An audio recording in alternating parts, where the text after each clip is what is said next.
สบายดีสวัสดีพ่อแม่พี่น้องสู่ทุกคนเนาะทั้งฝั่งไทยฝั่งลาวเนาะพี่น้องเนาะพี่น้องมื้อนี้บ่าวกล้องจะพามาเว้าเรื่องอันมันสำปะหลังแล้วก็ราคามันสำปะหลังปีนี้เนาะพี่น้องเนาะคือหลายๆคนก็คงจะฮู้ดีเนาะพี่น้องเนาะคนที่เขาเจ้าเฮ็ดเฮ็ดไร่เฮ็ดสวนมันนี่เนาะพี่น้องเนาะชาวเกษตรกรบ้านเฮาเนาะพี่น้องเนาะทางฝั่งลาวฝั่งไทยก็คงจะได้ยิ้มออกแน่ปีนี้เนาะแต่ว่าปีกายนี่นะพี่น้องเอ้ยหน้าบูดหน้าเบี้ยวปีกายนี่ แล้วมันหลายๆคนก็บ่ได้ควดปีกายนี่เนาะกำลังพากันมาควดปีนี้ก็มีเนาะพี่น้องเนาะแต่หลายๆคนที่บ่มีต้นทุนแล้วก็พากันควดเนาะพี่น้องเนาะปีนี้บางคนฟ้าวเนี่ยกับราคาที่มันโดดขึ้นเนาะพี่น้องเนาะหลายๆคนก็คงจะพากันควดหลายท้องถิ่นแล้วหลายๆแขวงหลายๆเมืองแล้วปัจจุบันนี้เนาะแล้วก็ในหมู่บ้านบะก้องก็พากันควดหลายแล้วเนาะหมู่บ้านบะก้องอยู่ไสอยู่บ้านคำแพนาพี่น้องเมืองมหาไส้แขวงคำม่วนเนาะนี่แหละบากองจะพามาเบิ่งหัวมันพี่น้องจะมาเว้าราคากันแต่ละจุดแต่ละเมืองแต่ละแขวงที่บากองฮูมาเนาะจะมาเว้าสู่กันฟังมื้อนี้เนาะพี่น้องเนาะหัวมันเนาะ บ่ได้ไปไสพี่น้องเอ้ยหัวมันบากองเป็นหัวมันสายพันธุ์ใหม่เนาะพี่น้องเนาะสายพันธุ์แค่พี่น้องเอ้ยนี่คือมันเป็นสร้างนี่สิไปหากระโปงกับแกมให้มันกินอยู่พี่น้องเอ้ยมันเป็นโคลอเคเลนี่พี่น้องนี่สิเว้าจังไดนี่สิใหญ่ก็บ่ใหญ่นะสิใหญ่ก็บ่ใหญ่มันเป็นโคลอเคเลนี่ก็เป็นคือหำเด็กหน่อยนี่พี่น้องเลยนี่มื้อนี้บ่ก้องก็พากันมาลิงาลิยังมันออกนะมาฟันหัวมันออกนะพี่น้องเอ้ยมื้อนี้ก็ได้มื้ออื่นสิได้ปั้นตากเนาะ หัวนี่ก็ว่าหัวนี่มันบ่ใหญ่พี่น้องหัวมันบ่เต็มที่หรือว่ามันบ่ทันแก่หรือจังไดเนาะบ่ก้องก็บ่ฮู้สาเหตุหลายๆคนเนาะหลายๆสวนก็เป็นลักษณะแบบเดียวกันคือกันนี่เนาะแต่ละเมืองแต่ละแขวงที่แตกต่างกับบ่ก้องที่ยกออกมาเป็นตัวอย่างมื้อนี้พี่น้องฮู้ว่าของพี่น้องเป็นแนวใดพี่น้องคอมเมนต์เข้ามาแน่เนาะว่าเป็นแนวใดแน่ของพี่น้องเนาะแต่ว่าของบากองเป็นลักษณะแบบนี้มันหรือว่าแป้งดีเนาะแป้งนะดีหลายเลยแหละแป้งนะแต่ว่าหัวมันเนี่ยบ่ค่อยเป็นตาเอาบ่ได้พี่น้องมันผสมส่วนกับที่เฮาลงทุนไปเนาะพี่น้องเนาะบางคนนะลงทุนหลายดุดให้ดุดสวนเบิกป่าไม้นะก็สิใช้งบหลายแน่บางคนนะแต่ว่ากับหัวมันบ่เป็นตาเอานะพี่น้องมาเบิ่งหัวมันบ่เป็นตาเอาบ่แม่นแต่เป็นแต่สวนบากองเนาะสวนคนอื่นก็เป็นคือกันเนาะมาเว้าถึงเรื่องปีก่อนนี่เนาะพี่น้องกับราคามันปีก่อนนี่เนาะบากองจะมาเว้าสู่พี่น้องฟังเนาะแล้วก็ฟันมันไปนำเนาะเพราะว่ามันปีก่อนนี่นะพี่น้องเอ้ยมันราคาประมาณในหมู่บ้านบากองเนี่ยประมาณ 2,000 กีบเนาะเว้าคร่าวๆไว้เลยเนาะ 2,000 กีบเนาะ2,000 กีบปีกายนี่ก็พากันขวัดฉะนั้นอยู่ก็พากันลุบไปหลายแห้งบางคนก็ได้เนาะแต่ว่าบางคนนะก็เจ้าก็บ่ได้พากันขวัดพี่น้องย้อนว่าหยังย้อนว่าราคามันตกต่ำแฮงเพราะหยังคือราคามันตกต่ำก็คือพี่น้องจะฮู้ดีว่าทางนั้นก็เจ้ามันอั้นเนาะความต้องการมันน้อยลงแล้วก็มันเขาจะเอามันสายอื่นประเทศอื่นเข้านำเข้านะพี่น้องเอ้ยเฮาจะบ่เว้าคร่าวๆประมาณนี้เนาะพี่น้องเนาะที่ฮู้มาเนาะเฮาบ่จะกล่าวไปก้าวไกลเขาเจ้าเนาะพี่น้องเนาะมาปีนี้ปะตาตกมาปีนี้ป้าโถมันบ่ทันแก่ซ้ำเนาะล่ำมันบ่ทันแก่ซ้ำพี่น้องพากันควัดจนสิเบิดบ้านเลยเนาะคือในหมู่บ้านบางกองก็ได้เนาะเพราะว่ามันนี่ล่ำมันบ่ทันแก่คือว่าล่ำมันยังเขียวขรึมอยู่พี่น้องใบมันก็บ่ทันสุดเนาะใบมันหล่นบ่ทันสุดแต่ปกติเนาะแต่บ่มันแก่จริงๆเนาะล่ำมันจะเขียวเหลืองเนาะมันแก่เด้เขียวเหลืองแล้วก็ใบมันหล่นจากสุดยอดเนาะพี่น้องเนาะสุดยอดเนาะซาบะกวงกับไปเบิ่งตัวอย่างเขามาคือกันเนาะจะมาเว้าให้พี่น้องได้ฟังคือกันเนาะบางคนผู้เพิ่นฮู้จริงๆเพิ่นก็ฮู้ปัญหามันคือกันเนาะอันนึงก็เฮาบ่ได้บำรุงอีหยังมากมายนะพี่น้องคือบ้านบ่กองนี่บางคนเขาจะปลูกธรรมชาติเลยเนาะคือว่าดินดอนมันงามแถวนี้นะบ่ได้ต้องใส่ปุ๋ยใส่อีหยังดอกเนาะก็จะเฮ็ดแบบนี้เลยเนาะพี่น้องเอ้ยหัวมันนี่ก็บ่แม่นว่ามันจะหลายตอนขวดตอนแรกนี่แห้งคักพี่น้องเอ้ยทั้งเน่าทั้งหัวบ่ใหญ่เนาะถ้าว่ามันหัวได้ซ้ำนี่นะโอเคอยู่นะหัวประมาณนี้ได้อยู่นะโอเคอยู่พี่น้องแต่ว่ามันน้อยกูนี่นะบ่กล้องโอ้บ่ไหวแฮงคือว่ามันเป็นกระตุ้นกระติ่นนะเป็นคาร์โลแคเลนะเป็นลักษณะแบบนี้นะมันบ่ทันเต็มที่นะพี่น้องเนาะขวบปีของมันก็คือประมาณเดือน4เนาะขวบปีเดือนเมษาเดือนมีนาเมษานี่พี่น้องขวบปีของมันเนาะเพราะว่าเขาปลูกช่วงนั้นพี่น้องเอ้ยแต่ว่าอันนี้ส่วนนี้ปลูก2เทื่อนะพี่น้องเนาะพอเฒ่าเพิ่นจะปลูกปลายฝนต้นหนาวก็ว่าควรแล้วก็ปลูกเลยนะพี่น้องเนาะฝนแรกฝนป ปลายฝนนะปลายฝนอันผู้ใดปลูกท่านกับท่านนะปลูกบ่ท่านก็คือตายเบิดพี่น้องเอ้ยคือบ่กองเฮ็ดปีกายนี่แหละเนาะมาจะเฮ็ดงานก็คือได้ปลูกมัน2เทื่อพอเฒ่าปลูกแล้วแหละยังได้ปลูกล้ำอีกเนาะพี่น้องเนาะเอานี่แหละพี่น้องเอ้ยมันบ้านบ่กองก็เป็นลักษณะแบบนี้เนาะแต่ว่ามันทางอื่นน่ะบ่กองบ่ฮู้มาเว้าสรุปน้ำกันบัดตานี้เนาะพี่น้องเนาะราคามันในหมู่บ้านบ่กองแล้วก็หลายๆตัวเมืองที่เฮาฮู้กันเนาะพี่น้องเนาะคือว่าราคานะมันขึ้นมันโดดขึ้นหลายแห้งเนาะหลายกว่าแต่ละปีเนาะพี่น้องเนาะหลายๆคนก็ยิ้มเปื่อยอยู่บางคนก็บ่ได้ปลูกที่หน้าบูดหน้าเบี้ยวอยู่โอ้เสียดายเด้อแบบว่าคิดว่ามันสิราคาเก่าคือปีกายนี่บางคนก็ว่าเนาะบ่แม่นเนาะพี่น้องเนาะคือว่าปีนี้ราคาขึ้นแห้งเนาะคือว่าขึ้นแห้งราคาซ้ำใดล่ะบ่กองบ้านเจ้าบ่ว่าอันราคา 3,500 พี่น้องเอ้ยเพิ่นมาเอาอยู่สวนเลยเนาะ3,500นี่คือมันแห้งเด้พี่น้องมันแห้งถ้ามันเป็นหัวลักษณะแบบนี้เฮาควัดแล้วเอาใส่รถไปขายเลยน่ะก็สิประมาณมันละอันโลปลายเนาะมันโลละพันปลายเนาะพี่น้องเนาะโลละ1,400 1,400 1,300นี่แหละพี่น้องเอ้ยแต่ว่าเฮาฟ้าวขี้ข้านปั้นเสียเวลาเอาไปขายเลยแต่ว่า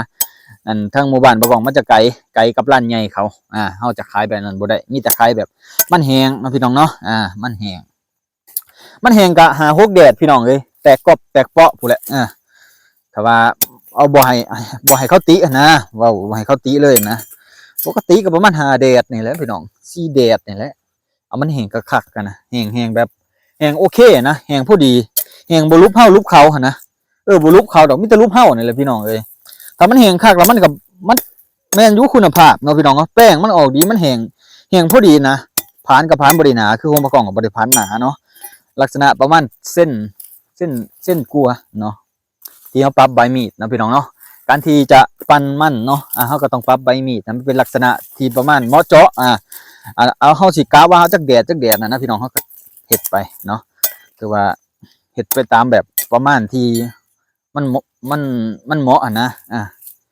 ใหญ่หลายก็นั่นแห้งบางหลายก็แห้งไว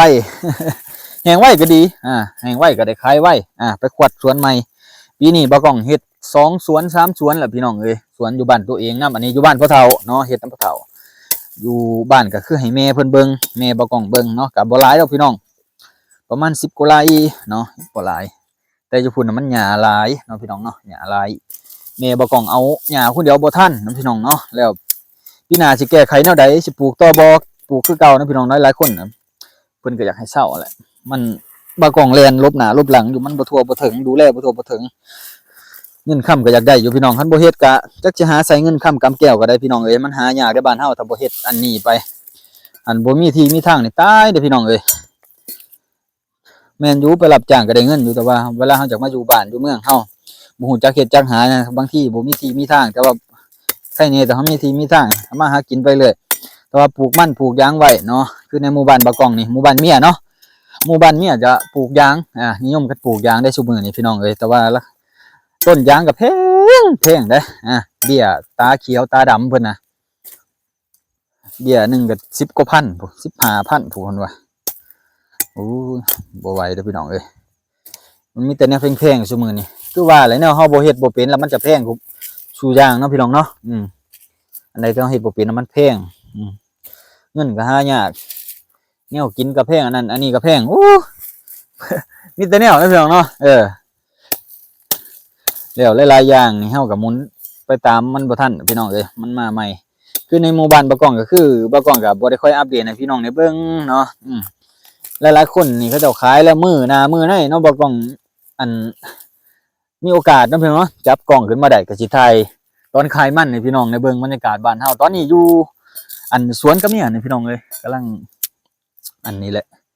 แกะมันออกฟันมันออกจากต้นมันนี่แหละมื้ออื่นก็สิเก็บใส่สอบแล้วไปปั่นพี่น้องเอ้ยบ่ฮู้ว่าสิได้เท่าใดแต่ขายมื้อก่อนได้3 ล้านพี่น้องเอ้ยบ่ฮอดตันซ้ำเนาะบ่ฮอดตันซ้ำได้900กิโลแล้วมั้งเนาะ900กิโล900กว่ากิโลพี่น้องบ่ฮอดตันขาดประมาณ20-30 โลนี่แหละมื้อนั้นบ่ฮอดตันเนาะแต่ว่าก็โอเคอยู่ดอกพอได้ใช้พี่น้องคันบ่ได้เฮ็ดก็บ่ได้ใช้เนาะเฮาบ่ได้ไปหาเงินทางไทยที่แรกบ่กองก็วางแผนไว้ว่าจะไปเฮ็ดงานฝั่งไทยเด้อพี่น้องเอ้ยแต่ว่าอันมันก็มีหลายๆอย่างเนาะ อันนึงเขาก็อยากได้ต้นยางไว้สมมุติเขาไปเฮ็ดเวียกเฮ็ดงานอยู่ฝั่งไทยเนาะเขาก็มียมมียางไว้เนาะมีแต่เฮ็ดอันเขาเอิ้นจังได๋คั่วให้คั่วสวนซะก่อนปีนี้พี่น้องอดเอาเนาะแต่ว่าอันอีหยัง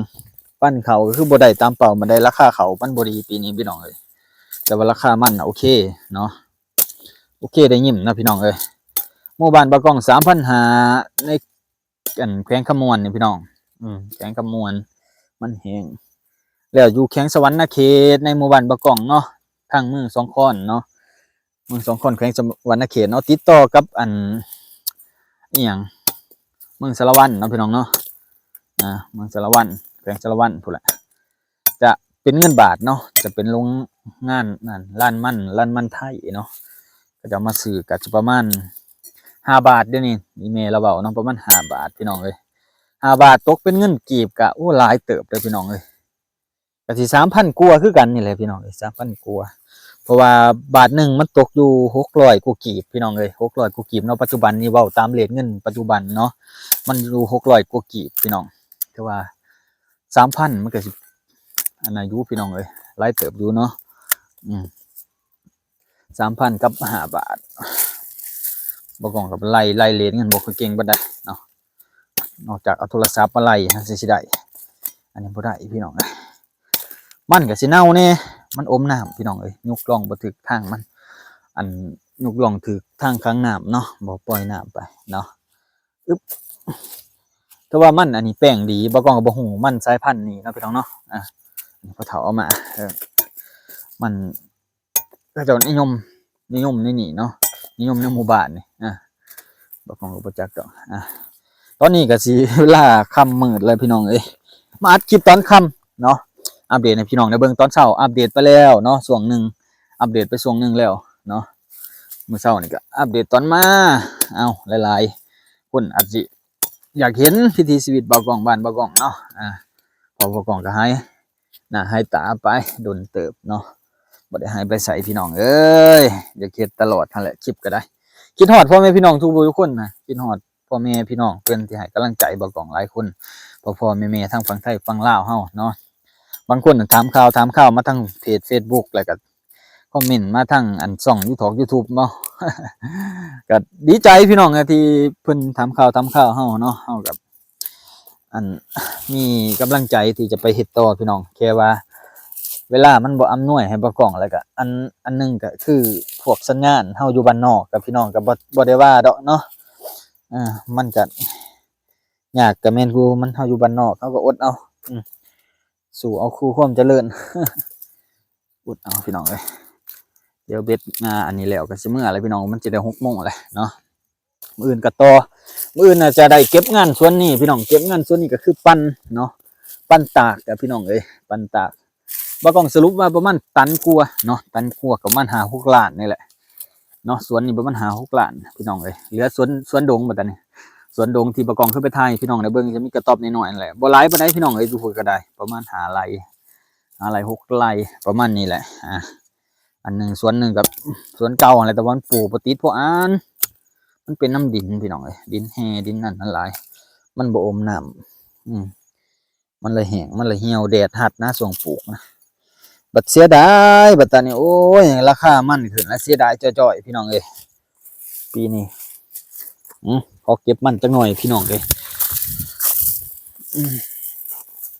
มื้อนี้ขาดสมาชิกไป2 คนเนาะพ่อเฒ่าก็แม่เฒ่าไปเวียกเนาะแม่เฒ่าเพิ่นไปบุญเนาะไปบุญเขาเจ้ามาเชิญไปบุญไปเฮ็ดนั่นไปเฮ็ดนี่ให้อยู่นกินนะพี่น้องเอ้ย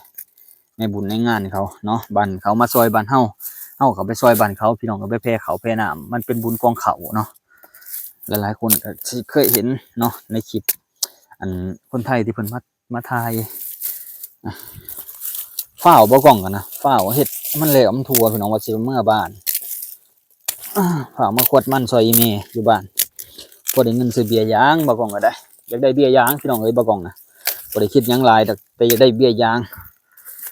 ไปปลูกยางจัก400-500ปลูกไว้พี่น้องเอ้ยในวันข้างหน้าอนาคตวันข้างหน้ามันบ่แน่บ่นอนเนาะ